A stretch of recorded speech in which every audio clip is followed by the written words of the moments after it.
Bon, vous n'avez peut-être pas la berlue si vous vous promenez à Montréal. Les routes sont mal entretenues. C'est la vérificatrice générale qui a dévoilé son rapport hier, au moment où on voit Donald Trump là, qui est en réunion avec son cabinet. On risque d'y avoir des questions, des propos. Nos collègues l'écoutent. S'il y a quelque chose, notamment sur les tarifs, on ira l'écouter. Donc, Anne-Sophie, je le disais, la vérificatrice générale a publié ce rapport sur les rues mal entretenues. Et là, l'administration Plante se défend.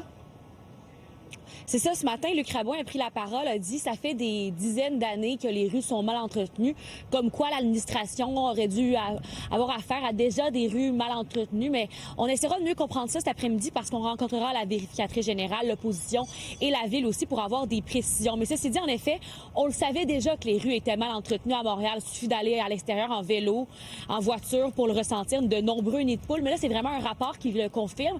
Et on voit à l'écran cette carte qui nous indique les arrondissements qui sont les moins bien entretenus. Vous voyez, au top de tout ça, on a Maisonneuve-Rosemont, quand même, avec 60 des rues qui sont mal entretenues ou très mal entretenues. Le Plateau-Montréal aussi, Rosemont, Annecy, Cartierville, aussi bien évidemment Ville-Marie. On parle de travaux insuffisants, un entretien qui est inefficace de la part de la Ville dans le rapport, un manque de coordination aussi et une absence de reddition des comptes.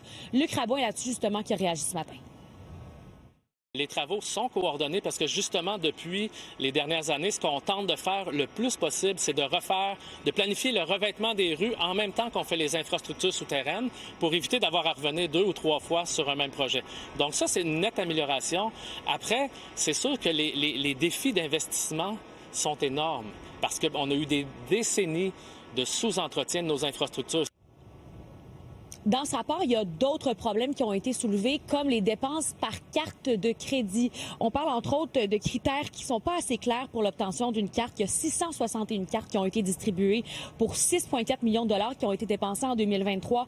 Aucune limite aussi pour les repas et les hôtels. Il y a un repas, par exemple, avec 200 bénévoles qui aurait coûté 11 000 dollars. Il y a aussi des problèmes avec l'équipement du service incendie de la Ville de Montréal, de l'inventaire qui est déficient.